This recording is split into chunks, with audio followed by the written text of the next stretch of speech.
Olá, sejam todos bem-vindos à 8ª semana de poesia.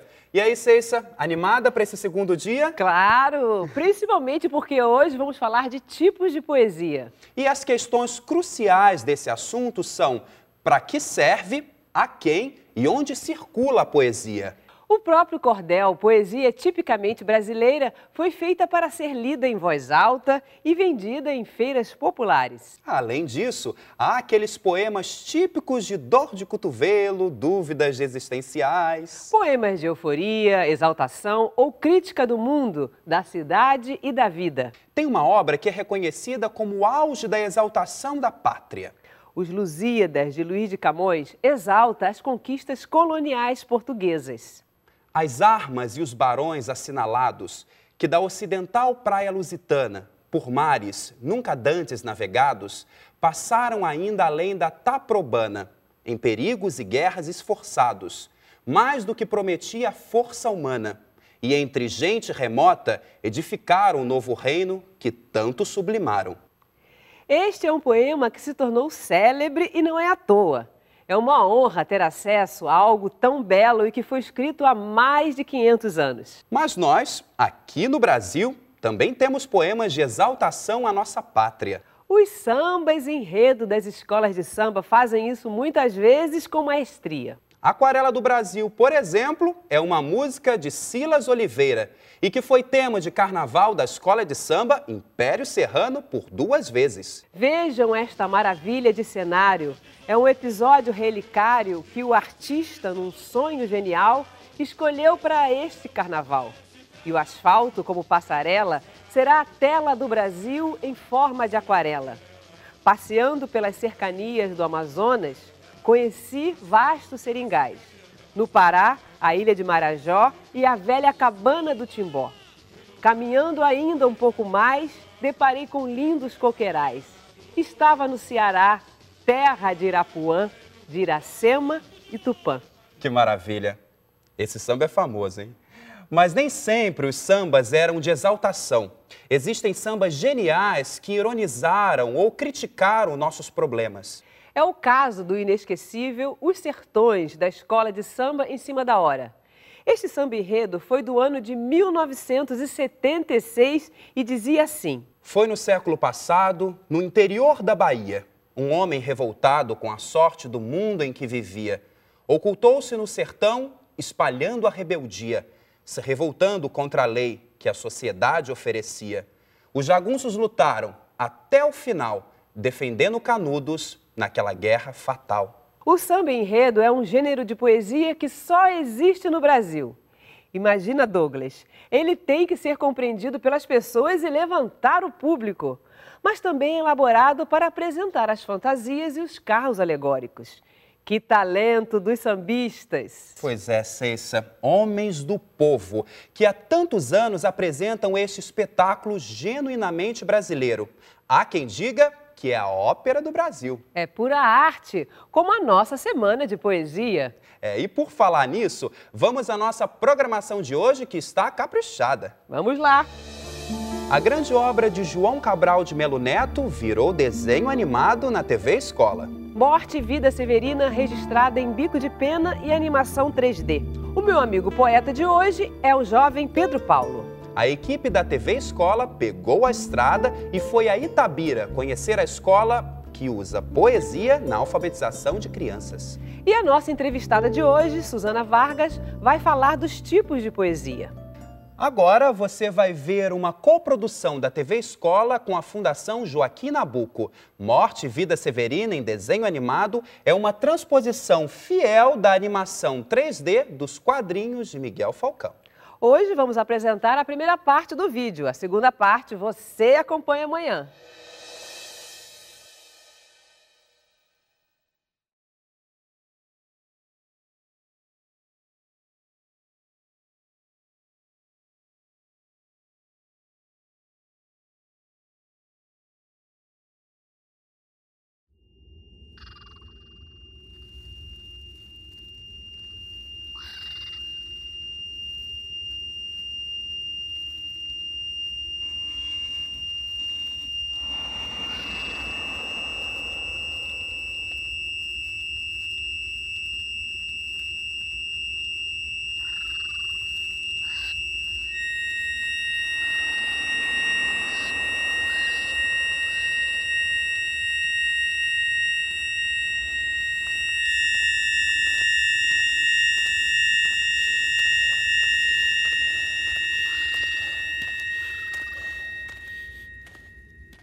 meu nome é Severino, não tenho outro de pia.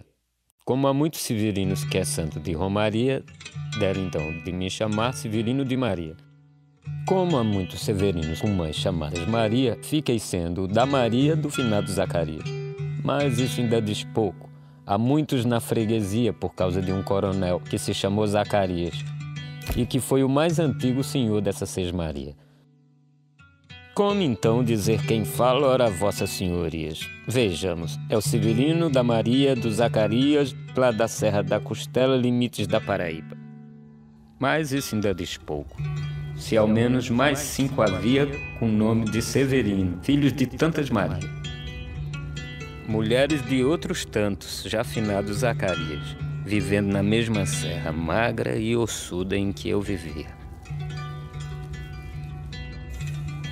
Somos muitos severinos, iguais em tudo na vida, na mesma cabeça grande que a custa que se equilibra, no mesmo ventre crescido, sobre as mesmas pernas finas e iguais também porque o sangue que usamos tem pouca tinta. E se somos severinos, iguais em tudo na vida, morremos de morte igual, mesmo a morte severina, que é a morte de que se morre de velhice antes dos 30, de emboscada antes dos 20, de fome um pouco por dia. De fraqueza e de doença é que a morte severina ataca em qualquer idade, e até gente não nascida. Somos muitos severinos, iguais em tudo e na sina. Há de abrandar estas pedras, suando-se muito em cima. Há de tentar despertar terra sempre mais extinta. Há de querer arrancar algum roçado da cinza. Mas para que me conheçam melhor vossas senhorias, e melhor possam seguir a história da minha vida, passo a ser o Severino que em vossa presença emigra.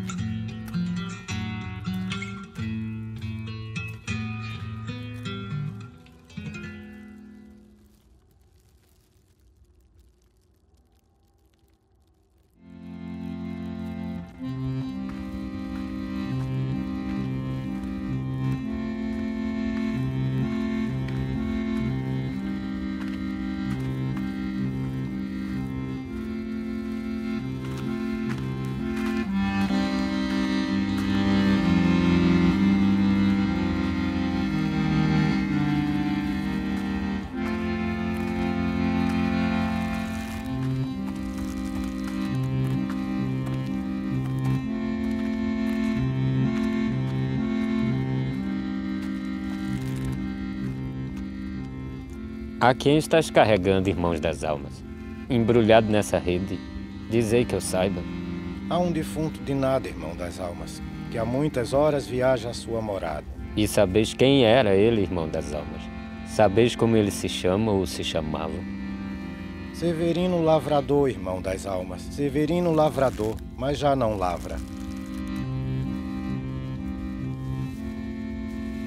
E de onde que o estás trazendo, irmãos das almas? Onde foi que começou vossa jornada? Onde a caatinga é mais seca, irmão das almas. Onde uma terra que não dá nem planta brava. E foi morrida essa morte, irmãos das almas? Essa morte foi morrida ou foi matada?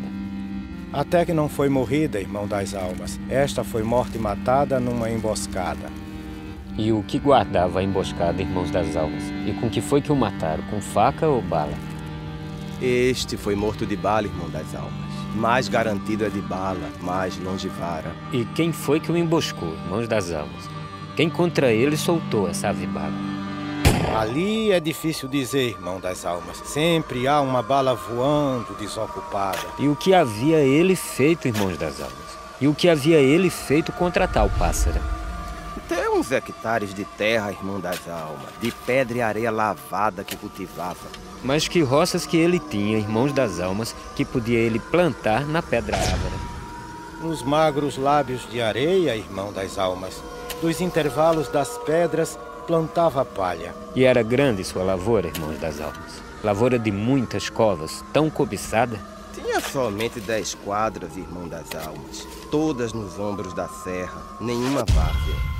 Mas então por que o mataram, irmãos das almas? Mas então por que o mataram com espingarda? Queria mais espalhar-se, irmão das almas. Queria voar mais livre essa ave bala. E agora o que passará, irmãos das almas? O que é que acontecerá contra a espingarda? Mais campo tem para soltar, irmão das almas. Tem mais onde fazer voar as filhas bala.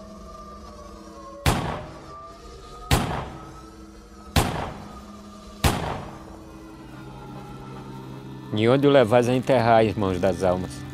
Com a semente do chumbo que tem guardada? Ao cemitério de Torres, irmão das almas, que hoje se diz Toritama de madrugada. E poderei ajudar, irmãos das almas? Vou passar por Toritama. É minha estrada.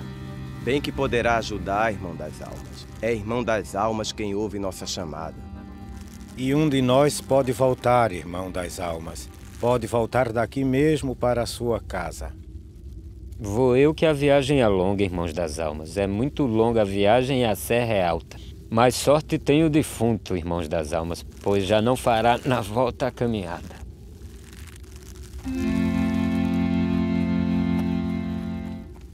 Toritama não cai longe, irmão das almas. Seremos no Campo Santo de madrugada. Partamos enquanto é noite, irmão das almas, que é o melhor lençol dos mortos. Noite fechada.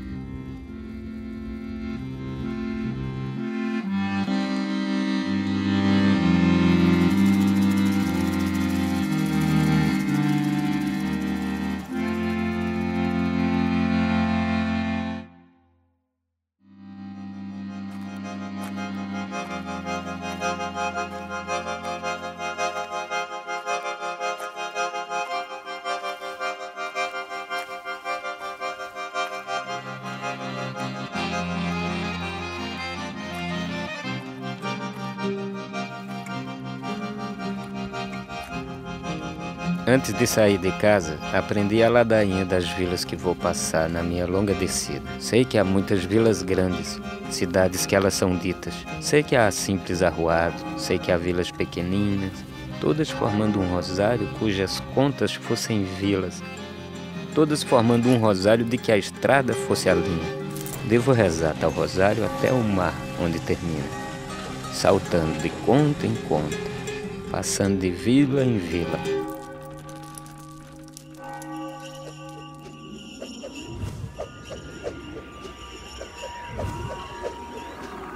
Vejo agora, não é fácil seguir essa ladainha. Entre uma conta e outra conta, entre uma e outra Ave Maria, há certas paragens brancas, de planta e bicho vazias, vazia até de donos, e onde o pé se descaminha. Não desejo emaranhar o fio de minha linha, nem que se enrede no pelo hirsuto desta caatinga.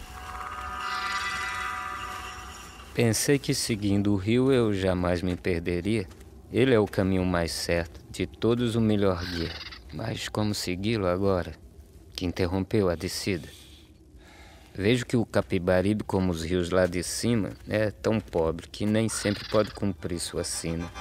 E no verão também corta com pernas que não caminham.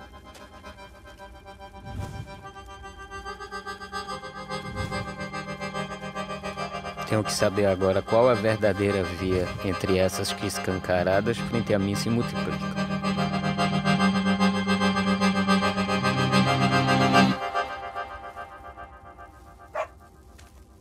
Mas não vejo almas aqui, nem almas mortas, nem vivas.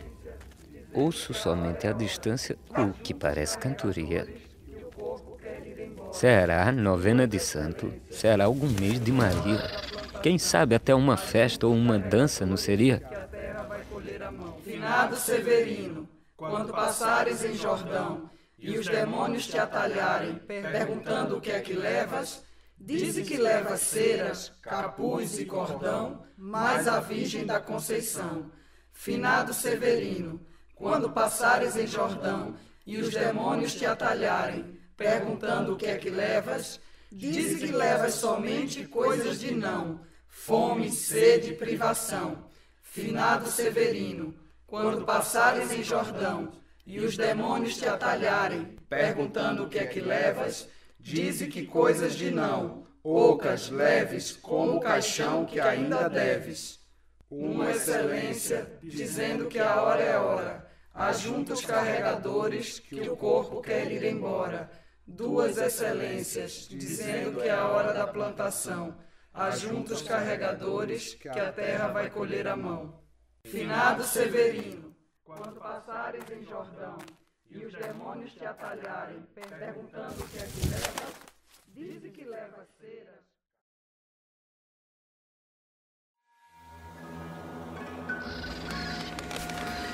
Desde que estou retirando, só a morte vejo ativa. Só a morte deparei, e às vezes até festiva. Só morte tem encontrado quem pensava encontrar vida. E o pouco que não foi morte, foi de vida severina. Aquela vida que é menos vivida que defendida. E é ainda mais severina para o homem que retira. Penso agora, mas por que para aqui eu não podia ir como Capibaribe interromper minha linha? Ao menos até que as águas de uma próxima invernia me levem direto ao mar, ao refazer sua rotina. Na verdade, por uns tempos para aqui eu bem podia, e retomar a viagem quando vencesse a fadiga.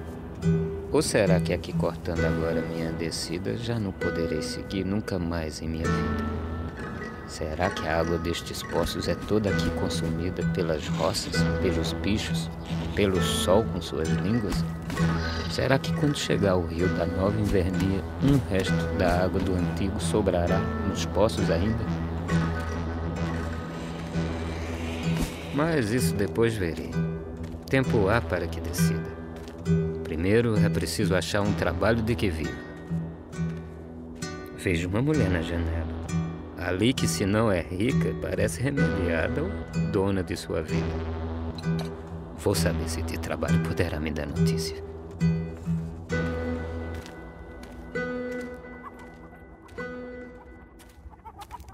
Muito bom dia, senhora, que nessa janela está. Sabe dizer se é possível algum trabalho encontrar? Trabalho aqui nunca falta a quem sabe trabalhar. O que fazia o compadre na sua terra de lá? Pois sempre fui lavrador de terra-mar. Não há espécie de terra que eu não possa cultivar. Isso aqui de nada adianta, pouco existe o que lavrar. Mas diga-me, retirante, o que mais fazia por lá? Também lá na minha terra de terra mesmo pouco há. Mas até a calva da pedra sinto-me capaz de arar. Também de pouco adianta. Nem pedra há aqui que amassar. Diga-me ainda, compadre, o que mais fazia por lá? Conheço todas as roças que nesta chã podem dar. O algodão, a mamona, a pita, o milho, o caroá. Esses roçados o banco já não quer financiar. Mas diga-me, retirante, o que mais fazia lá? Melhor do que eu, ninguém sabe combater, quiçá, tanta planta de rapina que tenho visto por cá. Essas plantas de rapina são tudo que a terra dá. Diga-me ainda, compadre, que mais fazia por lá? Tirei mandioca de chance, que o vento vive a esfolar, e de outras escalavradas pela seca faca solar. Isto aqui não é Vitória, nem é Glória do Goitá. E além da terra, me diga, que mais sabe trabalhar? Sei também tratar de gado, entre urtigas pastorear, gado de comer no chão ou de comer ramas no ar. Aqui não é surubim, nem limoeiro, oxalá. Mas diga-me, retirante, que mais fazia por lá? Em qualquer das 5 taxas de um banguê sei cozinhar. Sei cuidar de uma moenda, de uma casa de purgar. Com a vinda das usinas, há poucos engenhos já. Nada mais o retirante aprendeu a fazer lá? Ali ninguém aprendeu outro ofício, ou aprenderá. Mas o sol, de sol a sol, bem se aprende a suportar. Mas isso então será tudo em que sabe trabalhar? Vamos, diga, retirante, outras coisas saberá. Deseja mesmo saber o que eu fazia por lá? Comer quando havia o quê, e havendo ou não trabalhar. Esta vida por aqui é coisa familiar. Mas diga-me, retirante, sabe benditos rezar? Sabe cantar excelências, defuntos encomendar? Sabe tirar ladainha e sabe mortos enterrar? Já velei muitos defuntos, na serra é coisa vulgar. Mas nunca aprendi as rezas. Sei somente acompanhar. Pois se o compadre soubesse rezar ou mesmo cantar, trabalhávamos a meias que a freguesia bem dá. Agora, se me permite, minha vez de perguntar, como a senhora, comadre, pode manter o seu lar? Vou explicar rapidamente, logo compreenderá. Como aqui a morte é tanta, vivo de a morte ajudar. E ainda, se me permite, que lhe volte a perguntar. É aqui uma profissão, trabalho tão singular? É sim, uma profissão e a melhor de quantas há. Sou de toda a região rezadora titular. E ainda, se me permite, mais outra vez indagar. É boa essa profissão em que a comadre ora está? De um raio de muitas léguas, vem gente aqui me chamar. A verdade é que não pude queixar-me ainda de azar. E se pela última vez me permite perguntar, não existe outro trabalho para mim nesse lugar? Como aqui a morte é tanta, só é possível trabalhar nessas profissões que fazem da morte ofício ou bazar. Imagine que outra gente de profissão similar, farmacêuticos, coveiros, doutor de anel no lar, remando contra a corrente da gente que baixa o mar. Retirantes às avessas, sobem do mar para cá. Só os roçados da morte compensam aqui cultivar. E cultivá-los é fácil. Simples questão de plantar.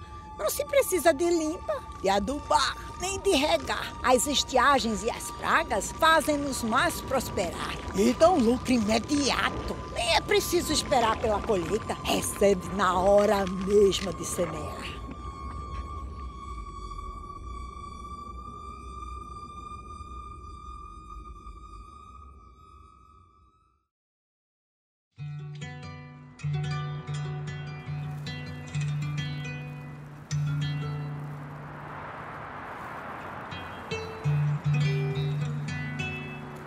Bem me diziam que a terra se faz mais branda e macia quando mais do litoral a viagem se aproxima. Agora afinal cheguei nessa terra que diziam. Como ela é uma terra doce para os pés e para a vista. Os rios que correm aqui têm a água vitalícia. Cacimbas por todo lado, cavando o chão, água mina. Vejo agora que é verdade o que pensei ser mentira. Quem sabe se nesta terra não plantarei-me assim.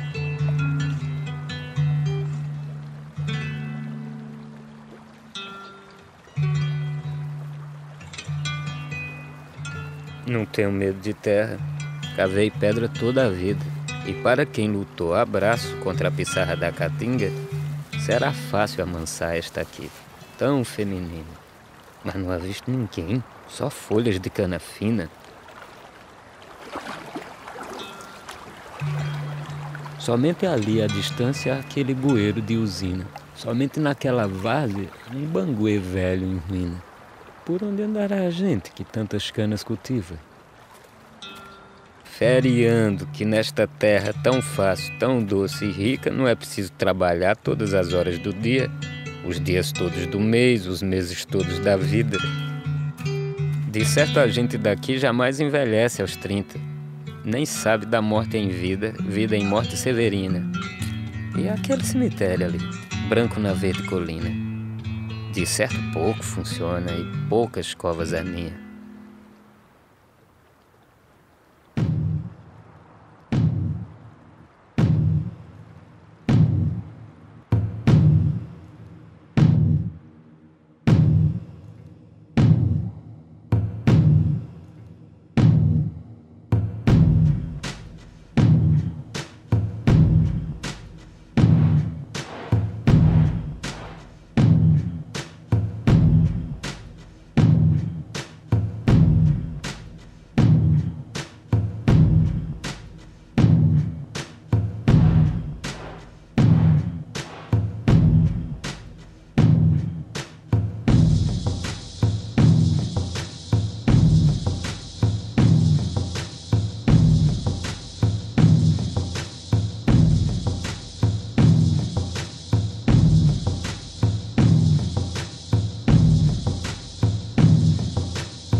Essa cova em que estás, com palmos medida, é a conta menor que tiraste em vida.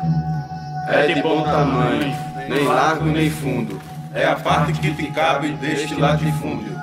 Não é cova grande, é cova medida, é a terra que querias ter dividida. É uma cova grande, para teu pouco defunto, mas estarás mais ancho que estavas no mundo. É uma cova grande, para teu defunto parco, porém mais que no mundo te sentirás largo. É uma cova grande, para tua carne pouca, mas a terra dada não se abre a boca. Viverás, e para sempre na terra que aqui aforas, e terás enfim tua roça. Aí ficarás para sempre, livre do sol e da chuva, criando tuas saúvas. Agora trabalharás só para ti, não ameias, como antes em terra alheia. Trabalharás uma terra da qual, além do Senhor, serás homem de eito e trator. Trabalhando nessa terra, tu sozinho tudo empreitas, serás semente, adubo, colheita. Trabalharás numa terra que também te abriga e te veste, embora cumprindo o Nordeste. Será de terra tua derradeira camisa, te veste como nunca em vida. Será de terra e tua melhor camisa, te veste e ninguém cobiça. Terás de terra completo agora o teu fato, e pela primeira vez sapato. Como és homem, a terra te dará chapéu, fosses mulher, chale ou véu. Tua roupa melhor será de terra e não de fazenda, não se rasga nem se remenda. Tua roupa melhor e te ficará bem cingida, como roupa feita à medida. Esse chão te é bem conhecido, bebeu teu suor vendido. Esse chão te é bem conhecido, bebeu um moço antigo. Esse chão te é bem conhecido, bebeu tua força de marido. Desse chão és bem conhecido, através de parentes e amigos. Desse chão és bem conhecido, vive com tua mulher, teus filhos. Desse chão és bem conhecido, te espera de recém-nascido. Não tens mais força contigo, deixa-te semear ao comprido. Já não levas semente viva, teu corpo é a própria maniva.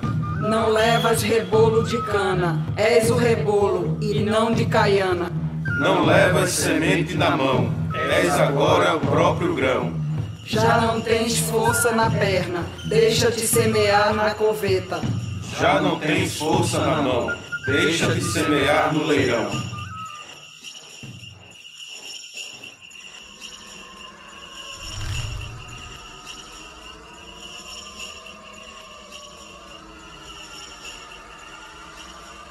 Dentro da rede não vinha nada, só tua espiga debulhada. Dentro da rede vinha tudo, só tua espiga no sabugo. Dentro da rede, coisa vasqueira, só a maçaroca banguela. Dentro da rede, coisa pouca, tua vida que deu sem soca. Na mão direita um rosário, milho negro e ressecado. Na mão direita, somente o rosário, seca semente. Na mão direita de cinza, o rosário, semente maninha.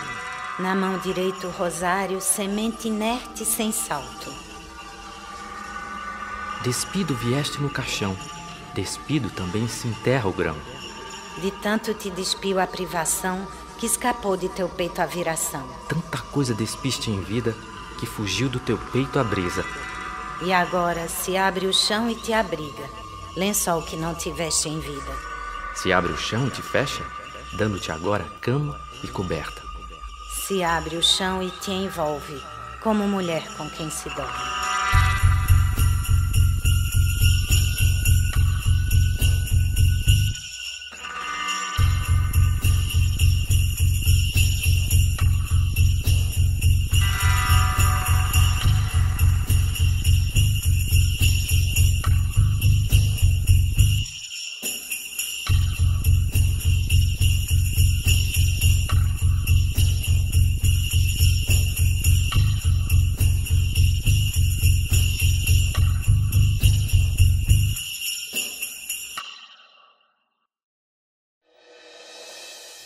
Olha, Ceissa, essa animação, para mim, É uma obra-prima. É verdade.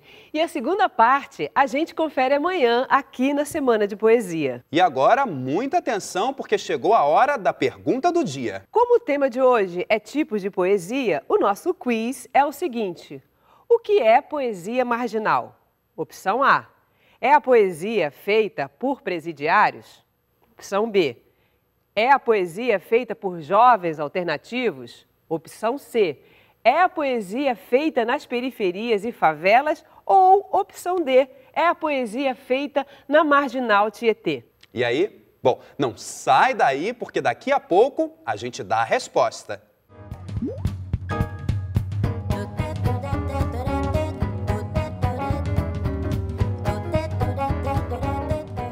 Quando tocamos em um instrumento, é como se as notas flutuassem pelo ar, todas viajando ao nosso redor, formando uma melodia surreal. As estrelas da galáxia são as notas, brilhando na partitura intensamente. Os cometas são os nossos sustenidos e as notas com bemol. Na nave piano, os controles são as teclas pretas e brancas. Somente um músico totalmente competente saberá tocá-las e dominá-las com tanta melodia e destreza. No ônibus espacial flauta, os buraquinhos das notas são as janelas. Nela também temos todos os comandos para com os nossos dedos tocar. O foguete violino vai a todo vapor, com o vai e vem do arco que nas cordas toca. Certamente um bom aluno vai guiá-lo, e em todo recital será muito aplaudido. Agora que você já conhece a galáxia musical, viaje pelas partituras, estreie nessa orquestra de sinfonias, no mundo que você mesmo pode criar. Obrigada!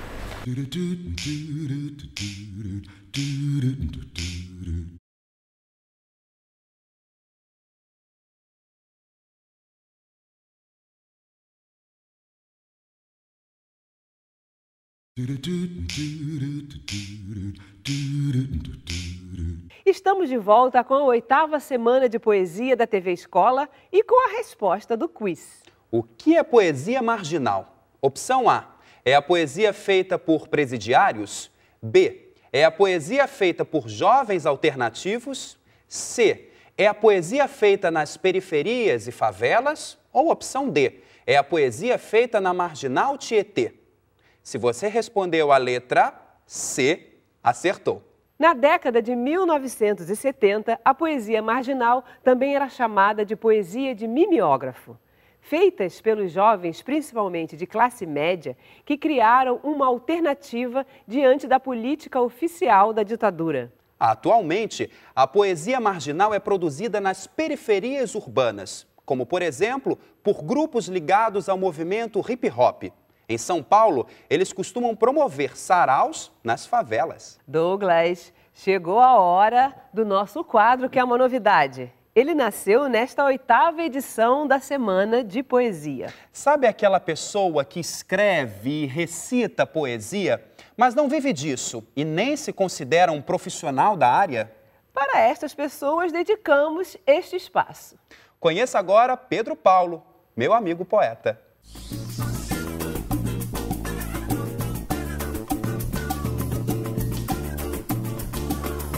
Poesia não tem definição, cara. Simplesmente, eu não sei se eu escrevo poesia. Para mim, eu tento escrever alguma coisa, passar uma mensagem. Não sei se dá para chamar de poesia ou não. Não são as flores nem o amor. Não são os discursos inflamados, nem os bons oradores. É o momento quietinho, quietinho, num solitário quarto, apertado e vazio, que inspira o pensar a vida. Não são as belas damas, nem o prazer sexual. Não são os belos quadros, nem apresentações teatrais históricas, que inspiram o pensador. É o momento quietinho, quietinho, de comunhão entre o corpo e a frágil alma do poeta. Não é o mar e suas ondas, na magnífica repetição contínua. Não é o vinho e o prazer entorpecedor, que inspiram o homem à reflexão do sem-sentido mundo desnorteador. Não é a poesia nem o poeta, não é a Bíblia nem o Alcorão, que fazem tudo e todos tornarem-se aquilo que são. É uma coisa que me acompanha desde bem novo. Eu sempre gostei muito de livro, No preferido de todos é Manuel Bandeira. Manuel Bandeira eu acho sensacional. A alfabetização é um momento especial na vida das pessoas. É importante autoconfiança, tranquilidade e paciência. As crianças da Escola Estadual Major Lage e Itabira contam com incentivos a mais. O processo de alfabetização é feito com poesia, música e artes. Todo ano, a escola faz um livro chamado Coletâneas Poéticas, com textos de todos os alunos do 1º ao 9º ano. E nossa equipe registrou o projeto. O resultado você confere agora.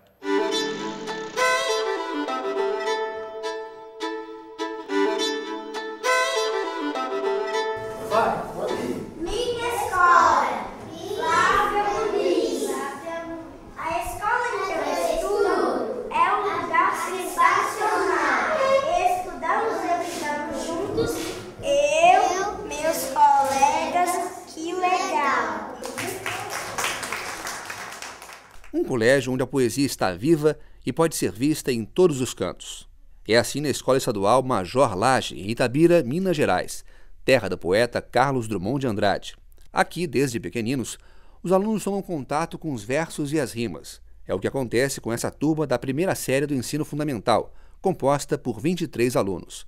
Eles aprendem a ler e escrever no compasso dos poemas. A partir do momento que eu trabalho a poesia, ou parlendas, rimas, eu estou trabalhando essa oralidade da criança, a criatividade, e não faço aquele trabalho solto da alfabetização.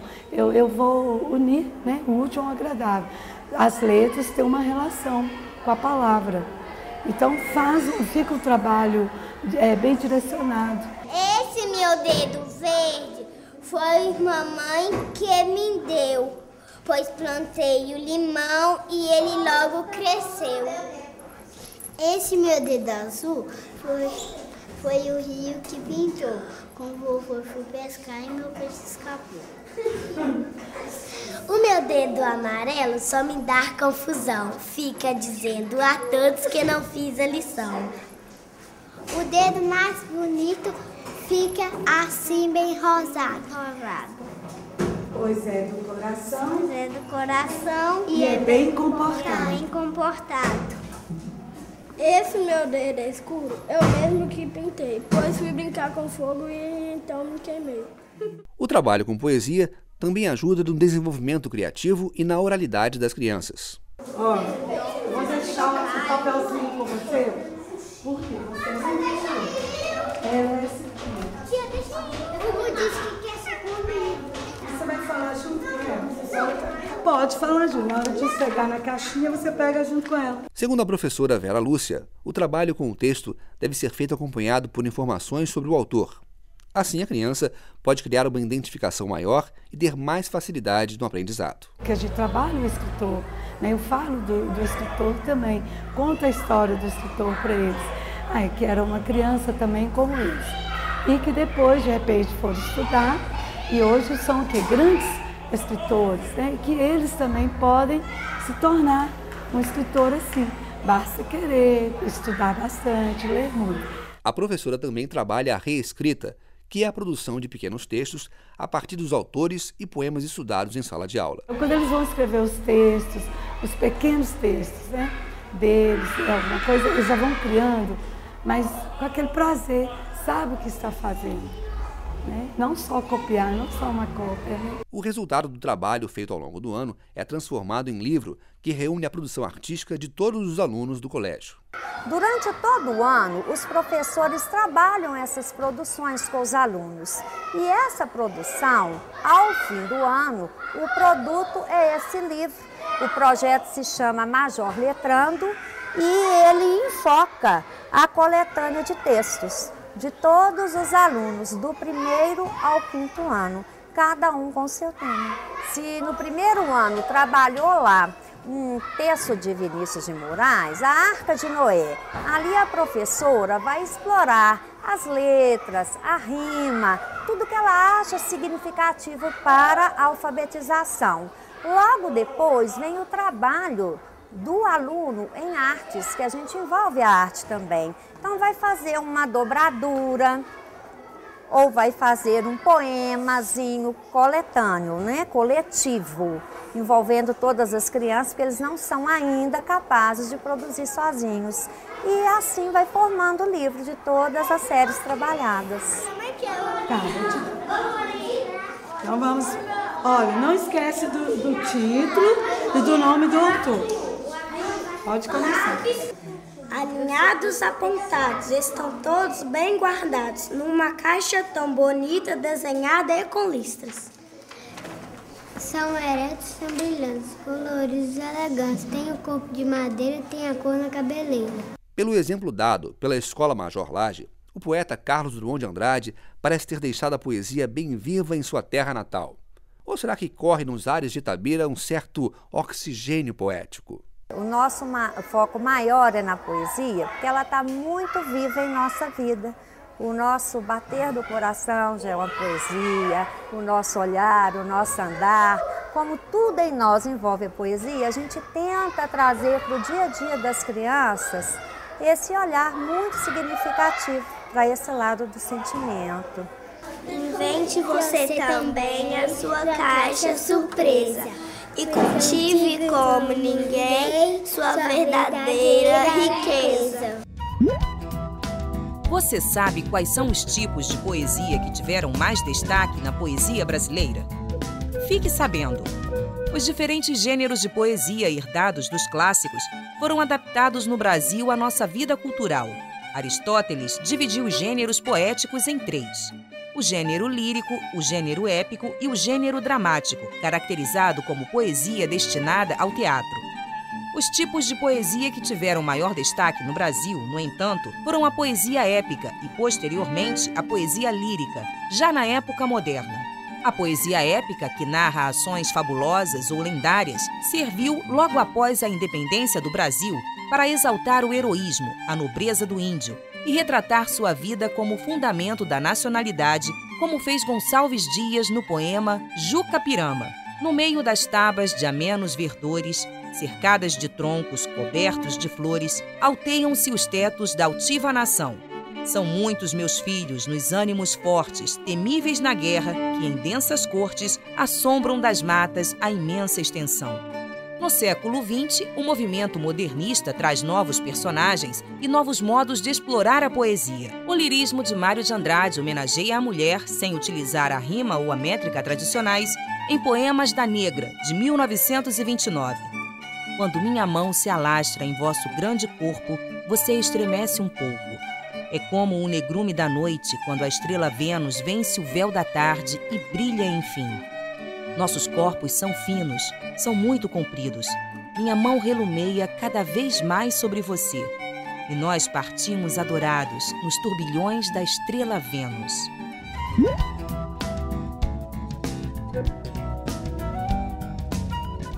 Chegou o nosso momento mais aguardado. Para quem se dedicou, escreveu e leu poesia na escola, registrou tudo e mandou pra gente. E quem sabe você não assiste agora ao seu próprio vídeo. Com vocês, nossos pequenos leitores, futuros poetas.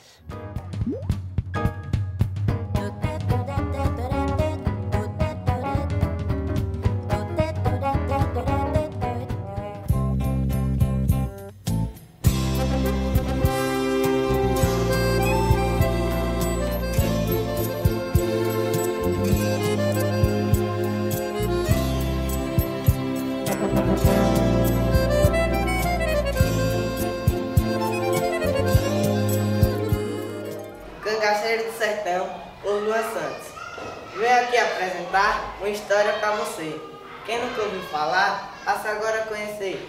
Vou falar do Lampião, cabra macho do sertão, ele lutou até morrer. Começou como vingança, sua história de matança. Não livrava nem criança, não adiantava se esconder. E foi ganhando sertanejos, cabra macho valentão. E cada tempo que passava, aumentava seu bando de seguidor de Lampião. E o tempo foi passando, a matança aumentando. Começou a ser caçado pelos macacos odiados, pois era assim que se chamava as polícias do sertão. Não ficava muito tempo em nenhuma região, pois todas as autoridades desejavam de verdade arrancar seu coração. Mas já estava escrito a história do sertanejo, de destino traiçoeiro ele não fugia não. É quando numa caçada, uma grande emboscada, sua guerra acabava. E um tiro bem certeiro acertou logo o peito do temido Lampião. Pondo fim na sua história, e é contada agora e por muito Brasil afora. Portanto, caros colegas, guarde bem esta lição. Vingança não leva nada, pois veja como acaba o valente do Lampião.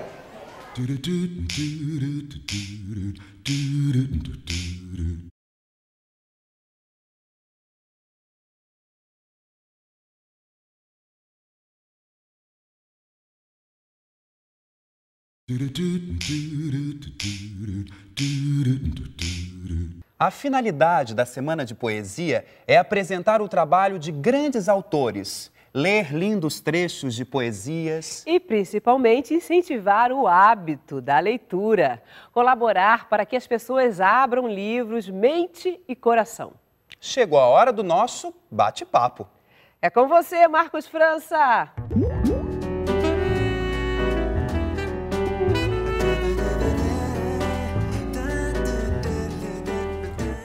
Olá, está começando o nosso bate-papo. E nossa entrevistada de hoje é a escritora e professora de literatura e diretora da Estação das Letras, Suzana Vargas. Olá, Suzana. Olá, bom dia. Obrigado pela sua participação na nossa Semana de Poesia. Muito obrigado por ter aceitado o nosso convite. Professora, a poesia está entre os gêneros mais lidos em nosso país? Não. Não? Eu diria que não. Eu acho que as pessoas escrevem muita poesia, mas elas leem pouco. Né? Eu acho que elas leem pouco, a produção é grande, tá? Existem muitos poetas publicam, mas a leitura ainda deixa muito a desejar. Eu acho que a poesia, mesmo no âmbito escolar, ela é pouco trabalhada, ela é pouco adotada. O que isso ocorre? Parece que os professores eles têm dificuldade em lidar com o gênero. Porque eles mesmos não são leitores de poesia. Quer dizer, claro que existem as exceções, mas eu acho que os professores mesmos leem pouco. E quando trabalham a poesia, não sabem bem o que fazer com ela, querem dar um destino útil. E a poesia é inútil, né? Ela não tem utilidade prática para uma sala de aula, a não ser você ler, ter o prazer da leitura, o prazer da reflexão, o prazer de ouvir, de falar poesia. Eu acho que é essa a questão da poesia na sala de aula. Ela pode servir como ponte para você abordar ou trabalhar outras artes. Você pode, a partir de um poema, desenhar, você pode escrever um outro texto em prosa, você pode, enfim, pensar. Agora, a questão é que o professor dá um destino muito teórico, ele não sabe muito porque ele não é leitor. Agora, por que é tão difícil publicar poesia no Brasil? A gente tivemos grandes poetas que tiveram dificuldade de publicar o seu livro. É mais fácil publicar um romance, às vezes, né? Essa é uma questão que é a lei do mercado, né? O mercado, ele dá vez, se vende. Se não vende, ele não dá. Né? Os editores, eles são comerciantes como quaisquer pessoas, ou outros comerciantes. Tá? Só que eles têm um produto diferente, que é o livro. O livro tem que vender, porque existe uma aposta mercadológica, uma aposta econômica nesse livro. Como não existem leitores, são poucos os leitores de poesia, a poesia vende pouco. Então, não é a culpa dos editores que não publicam, é uma questão bem lógica, mercadológica mesmo. Então, se não se vende, o espaço que ela ocupa nas livrarias, o espaço que ela ocupa na mídia, a chance dos poetas terem seus livros de fato publicados e lidos é muito pequena. Então, assim, eu sempre digo que isso não é uma queixa, mas é uma realidade que sempre existiu. E não é brasileira, quer dizer, no mundo todo, em todas as épocas, a poesia nunca vendeu, né? Enfim, tem soluções para isso, mas isso aí é uma conversa longa. E o que você acha qual é o tipo de poesia que faz mais sucesso entre os jovens hoje em dia? Você que trabalha com jovens, nas rodas de leitura. Eu acho que a poesia, quando bem lida, ela faz sucesso sempre. Não é um tipo de poesia. Agora, é claro que se ela tiver um apelo, eu acho que a internet, por exemplo, está difundindo muito poesia e literatura, né? Eu acho que hoje, com a questão visual, as poesias visuais, as poesias mais lúdicas que trabalham com outras mídias, né? que você pode interagir, eu acho que isso faz sucesso, sim. Porque hoje é a realidade da palavra hoje, né? A palavra hoje ela é escrita, ela é desenhada, ela é falada, você pode interagir, né? Então essa poesia ela que é levada para uma tela, que é atuada. Então você tem hoje as performances de poesia, que não vem de hoje, né? Dos anos 70, enfim, já se lia bastante poesia e já se fazia performance, né? Você tem poetas como Chacal, quer dizer, vários poetas da geração que a gente chama de marginal, eles trabalharam isso.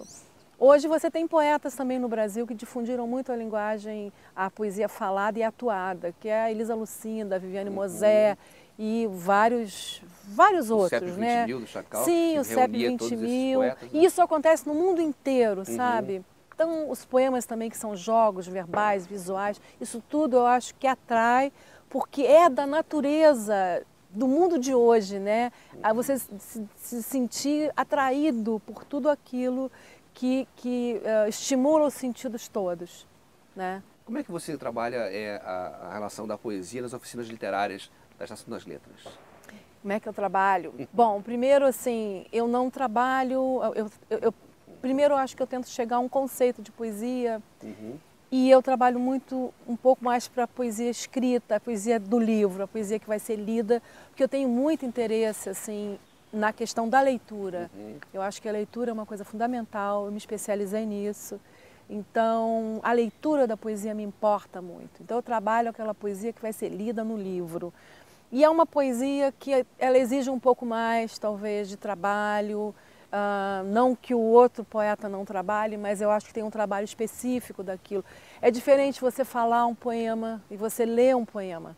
São relações completamente diferentes. Às vezes um poema lido, ele não tem um efeito quando digamos, quando alguém vai fazer uma performance, vai fazer uma leitura, né, oral, ele não tem o mesmo efeito. Então eu trabalho muito na direção da leitura do texto no livro. E desse ponto de vista me preocupa chegar a um conceito de poesia, a percepção de que precisa trabalhar, de que poesia não é uma coisa tão fácil assim. Não é só inspiração, né? Não é só inspiração, de que precisa ler. Eu acho assim que tem muita gente escrevendo, mas como eu falei no começo, assim, né? Pouca gente lendo. Quer dizer, sempre digo que se os que escrevem lessem bastante, as edições elas esgotariam muito rápido. E não é o que acontece, é o meu bordão, assim, é pela leitura, né? Então, é levar a ler, porque se você quiser escrever, você tem que ler. O mesmo acontece com qualquer outro gênero. Se você quer escrever romance, tem que ler romance. Nenhuma aula, nenhuma oficina vai dar conta para você do que é o gênero, do que precisa, de que ferramentas tem do que é a leitura. Então, se você quiser descobrir poesia, tem que ler.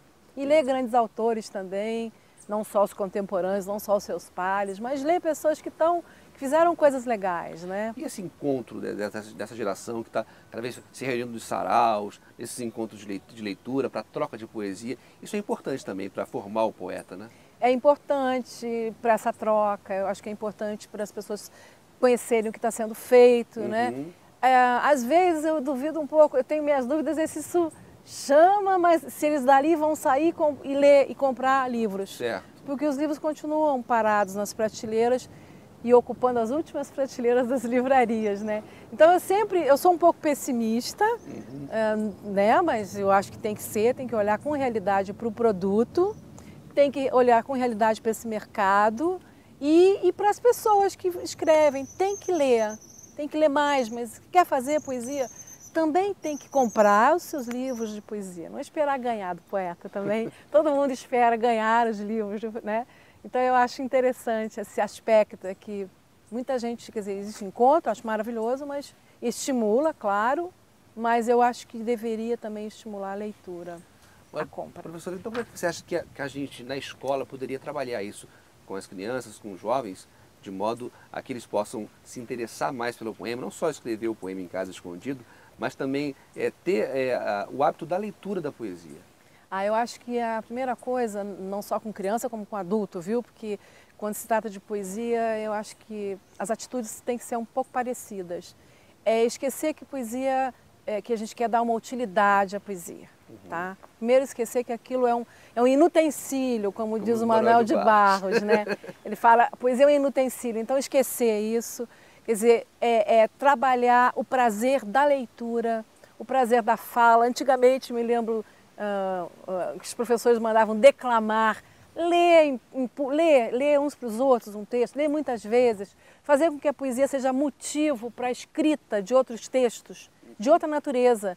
O camarada não tem que sair, ler um poema e escrever um poema, mas ele pode escrever um texto, uma redação, inventar uma história, desenhar o poema, desenhar ou transformar numa... Coisas lúdicas, tem que ser uma atividade lúdica.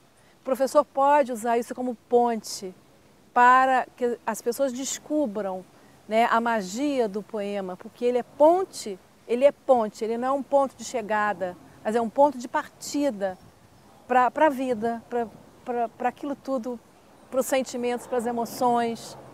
Não procurar entender o poema, mas sentir, fazer com que os alunos saibam que aquilo não se dirige ao entendimento, se dirige aos sentidos. Poesia é uma coisa para sentir, não para entender. E o professor precisa compreender isso, ele mesmo ser um leitor melhor de poesia. Professora, muito obrigado pela sua participação, foi ótimo conversar com você e aprender um pouco mais sobre a nossa poesia. Que bom, que tenha sido útil e é isso, vamos ler poesia. Obrigado. E por hoje é só, mas amanhã eu estou de volta para mais um bate-papo com o músico Zinho Trindade. E eu espero por você. Até lá! Por hoje é só, pessoal, mas para saber mais sobre a TV Escola e a programação da 8ª Semana de Poesia, acesse o nosso site tvescola.mec.gov.br. Então, tá dado o recado. A gente espera por você, não vai perder. Até lá!